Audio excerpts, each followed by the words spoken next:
అందరికీ నా యొక్క ఆశీస్సులు. ఇంతకుముందు కూడా చాలాసార్లు స్కూల్కి వచ్చాను, వేరే వేరే టాప్స్ గురించి మాట్లాడిపోయినాను. ఈరోజు ఇక్కడ మాకు కూడా దీంట్లో భాగం కల్పించినందుకు ప్రత్యేకంగా గవర్నమెంట్కి కూడా థ్యాంక్ యూ చెప్పుకుంటున్నాను. ఒక పైలట్ ప్రాజెక్ట్ లాగా స్టేట్లో అన్ని స్కూల్స్లో 16,000 స్కూల్స్ ఉన్నాయి. ఆ అన్ని స్కూల్స్లో కూడా హై స్కూల్స్లో ఈ ఒక ప్రాజెక్ట్ని లాంచ్ చేయడం జరిగింది గవర్నమెంట్. ఏ ప్రాజెక్ట్ అంటే అదే పేరెంట్స్ని, టీచర్స్ని, పిల్లల్ని అందరినీ కూర్చోబెట్టు మాట్లాడుతూ పోలీస్ డిపార్ట్మెంట్తో, ఇప్పుడున్నటువంటి ప్రజాప్రతినిధులతో, అదేవిధంగా పూర్వం ఈ స్కూల్లో చదివి ఒక స్థాయిలో ఉన్నటువంటి పెద్దలతో అందరితో కూడా మోటివేషన్ ఇప్పించాలా అనే ఒక కార్యక్రమాన్ని, ఆ వినూత్నమైన ఆలోచనని ఆలోచించినందుకు గవర్నమెంట్కి కూడా ఒక విధంగా ధన్యవాదాలు తెలుపుకుంటున్నాను. ఇందులో మా గవర్నమెంట్ ఇప్పుడున్నటువంటి ప్రస్తుత హోమ్ మినిస్టర్ గారు మేడము ఇంకొక ఆలోచన తీసుకొచ్చినారు. ఎందుకు అంటే ఇప్పుడున్నటువంటి చిన్నపిల్లలందరూ కూడా ఇంతకుముందు డ్రగ్స్ అంటే పెద్దోళ్లే వాడతారు, చిన్నపిల్లలకి ఆ వాసన తెలియదు, ఆ పేరు తెలియదు అని అనుకుంటాను. కానీ జరుగుతున్నటువంటి ఏవైతే చర్యలు చూస్తున్నామో, అఘాయిత్యాలు చూస్తున్నామో, అనుకోకుండా చట్టాలను సవరించుకోవాల్సిన అవకాశం వస్తుంది అంటే పెద్దల నుంచి ఈ వాసన అనేది చిన్నపిల్లలకి కూడా పాకిపోయింది. డ్రగ్స్ అనేది దాన్ని వీళ్ళు కూడా అలవాటు పడిపోతున్నారు. పెద్దల నుంచే వస్తుంది అని ఎందుకు చెప్తానంటే వీళ్ళకి తెలియదు దాని గురించి. మీరే తెలియజేస్తున్నారు. ఈ పిల్లలకి పెద్దలు ఎవరు? దొరికితే ఎక్కడ దొరుకుతారు? దొరికితే కనిపిస్తే స్కూల్లో కనిపిస్తారు, లేకుంటే ఇళ్లలో కనిపిస్తారు, చుట్టుపక్కల కనిపిస్తారు. ఎందుకు చెప్తున్నాను ఈ విషయము అంటే ఇక్కడ వచ్చిన పేరెంట్స్ అందరూ కూడా మీరు గమనించుకోవాల్సింది అదే. మీ పిల్లలు మీరు ఏదైనా ఇలాంటి వ్యసనాలకు లోనై ఉంటే, లేదా మీ ఏరియాలో ఎవరైనా ఇలాంటి వాటికి అలవాటు పడి ఉంటే వాటిని వెంటనే అరికట్టే ప్రయత్నం, అంటే పోయి వాళ్ళ మీద గొడవ వేసుకోండి అని కాదు, ఎవరైతే అరికడతారో వాళ్ళకి ఇన్ఫార్మ్ చేయండి. వాటి నుంచి మీ పిల్లల్ని దూరం ఉంచండి. మీకు డ్రగ్స్ అంటే ఇంతకు ముందే చాలా క్లాసెస్ లో చెప్పినాము, మీకు కూడా తెలుసా తెలీదమ్మా? గాంజా, గంజాయి అలాంటివి తెలుసా తెలీదా? తెలుసు కదా. తెలుసు కాబట్టి ఇంకా దాని గురించి వేరే చెప్పుకోవాల్సిన అవసరం లేదు. మేడం కూడా వేరే స్కూల్స్ అన్ని కూడా చాలా మన కాన్స్టిట్యున్సీ లో ఉన్నటువంటి అన్ని స్కూల్స్ నుంచి ఆహ్వానం వచ్చింది, వేరే వేరే స్కూల్స్ కి పోవాల్సి ఉంది కాబట్టి 2 నిమిషాల్లో ముగిచ్చేస్తా. పేరెంట్స్ ముఖ్యంగా గమనించుకోవాల్సింది, ఎక్కడో జరుగుతున్నాయి అఘాయిత్యాలు అని కాదు. మేడం ఇంతకు ముందే కూడా చెప్పారు, చాగల్మరిలో చేసింది చిన్నపిల్లలే, నష్టపోయింది చిన్న పాపే. ఆ అమ్మాయికి తెలీదు ఏం జరుగుతుంది అని, చేసేవానికి తెలీదు ఏం చేస్తున్నాను అని.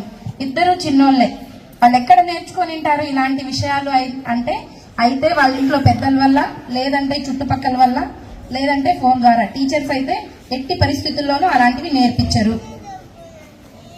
అంటే మీరు చేయాల్సిన పని పిల్లలకి ఎంతసేపు చదువు అనేదే కాకుండా సమాజంలో మనం ఎట్ట బతకాలరా అని ఆడపిల్లలకి మగపిల్లలకి ఇద్దరికి చెప్పాల్సిన బాధ్యత మీ పైన ఉంది, పేరెంట్స్ కి. ఇంతకు ముందు నేను పేరెంట్స్ టీచర్స్ మీటింగ్స్ అప్పుడు వచ్చి మాట్లాడినప్పుడు చాలా తక్కువ మందే ఉన్నారు. ఇప్పుడు కొంచెం సంఖ్య పెరిగింది. ఇంకో 4 నా మాట వింటారనుకుంటానా. మీ వీధుల్లో మీ పిల్లలు గాని, పక్కింటి పిల్లలు గాని, లేదా వేరే వాళ్ళు గాని, పెద్దలు గాని ఎవరైనా మత్తు పదార్థాలకు బానిసలైతా అంటే అలాంటి విషయాలను వెంటనే 100కి లేదా 112కి కాల్ చేసి చెప్పండి. మీరెవరు చెప్పినారు అనేది కూడా తెలియకుండా మేము వచ్చి వాటిపైన చర్యలు తీసుకుంటున్నాం.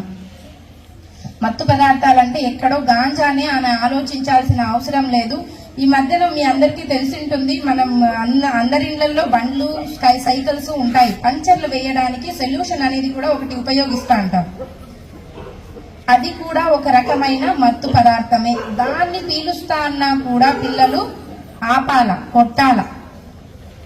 మీరు కట్టడి చేయకపోతే మంచిగా ఉన్న పిల్లలకి, బాగా మైండ్ ఉన్న పిల్లలకి, మామూలుగా ఎవరు కూడా పుట్టుకతోనే చెడ్డోళ్ళు కాదు, మధ్యలో అయిపోతా అంటారు. దాన్ని చెడిపేది ఆ మైండే. ఇప్పుడు ఇక్కడ ఉన్న పాపకి అమ్మ లేయంటే లేస్తుంది, కూర్చో అంటే కూర్చుంటుంది. అంటే ఆ అమ్మాయి మత్తుకి బానిస కాదే కాబట్టి నేనేం చెప్తే ఆ అమ్మాయికి అది అర్థమవుతుంది. మత్తు తీసుకోవడం వల్ల ఆ మైండ్ అనేది వాళ్ళ కంట్రోల్లో ఉండదు. ఎదుటి వాళ్ళు ఏం చెప్తారు అనే విచక్షణ ఉండదు, ఏం చేస్తామన్నా మన ఆలోచన ఉండదు. దానివల్ల చేయాల్సిన దానికంటే ఎక్కువ చేసేస్తారు. తప్పు అని తప్ప ఒప్ప తెలియని పనులు కూడా చేసేస్తా అంటారు. దీనివల్ల రేపు పొద్దున్న ఎక్కడో చాగల్మరిలో పాప నష్టపోయి ఉండొచ్చు. చేసిన పిల్లలు కూడా చిన్న పిల్లలే, ఆ పిల్లలు కూడా నష్టపోయి ఉండొచ్చు వాళ్ళ జీవితాన్ని, బాల్యాన్ని. అలాంటివి జరగకూడదంటే మన ఇళ్లలో పిల్లలకు కూడా ఇలాంటివి చెప్పుకోవాలా. ఇప్పుడే చెప్పారు, మేడం కూడా మాట్లాడారు, అనురాధ మేడము. ఇక్కడ ఉన్నటువంటి ఓల్డ్ స్టూడెంట్ అంట, అంటే మీ అందరికీ మోటివేషన్. నేను ఇంతకు ముందు కూడా ఇక్కడికి వచ్చినప్పుడు చెప్పున్నాం, మనం చదువుతున్నాం గవర్నమెంట్ స్కూల్లో, మీరు ఇప్పుడు చదువుతున్నప్పుడు మీ అమ్మ వాళ్ళకి ఎవరికి కూడా క్యారియర్ పెట్టాలా అనే ఆలోచన లేదు. ఈడ పెడతారు, తినొచ్చు, బుక్కులు ఇస్తారు, చదువుకోవచ్చు, షూ ఇస్తారు, యూనిఫామ్ ఇస్తారు. మా ఆలోచన, మా మేడం అప్పుడు కానీ మా అప్పుడు కానీ అలాంటివి లేవు. ఇప్పుడు అన్ని దొరుకుతున్నాయి. మీరు ఇవ్వాల్సింది ఒకటే, మంచిగా చదువుకొని బయటికి పోయి మీ కాళ్ళ మీద మీరు నిలబడి మీ తల్లిదండ్రులకు మంచి పేరు తావడమే. అదొక్కటి మీరు చేసుకుంటే చాలు, వేరేదేం అవసరం లేదు. అందుకనే చెప్తానా, మేడంని కూడా ఎందుకు పిలిపించినారు తెలుసా? నేను గవర్నమెంట్ స్కూల్లోనే చదువుకున్నాను, గవర్నమెంట్ ఉద్యోగం నేనే సంపాదించుకున్నాను. మనం గవర్నమెంట్ స్కూల్లో చదువుకుంటా అన్నప్పుడు ప్రైవేట్ స్కూల్ పిల్లలు ఎందుకు గవర్నమెంట్ ఉద్యోగాలు తీసుకుపోవాలా? ఇక్కడ ఉన్నటువంటి టీచర్స్ ఏం మీకు బాగా చెప్పట్లేదా? అంటే మీరు చదవట్లేదా?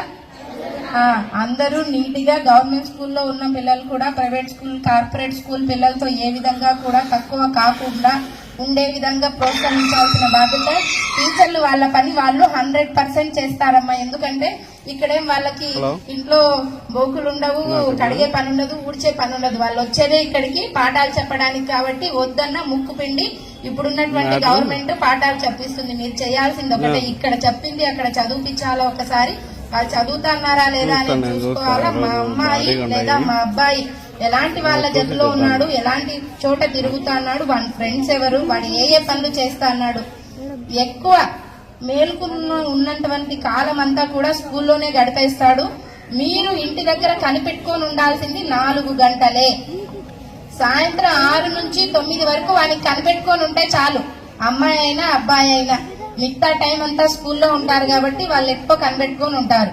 మన కని పెంచినందుకు మనకే కదా పేరు తెచ్చేది. ఈ 4-5 గంటలు కూడా మన పిల్లల్ని మనం సంధాయించలేకపోతే, మంచి మార్గంలో పెట్టకపోతే, ఈ రోజు టీచర్ బెత్తం దెబ్బలు తినని వాడు రేపు పొద్దున ఎప్పుడో ఒకసారి పోలీస్ లాఠీ దెబ్బలు తింటాడంట.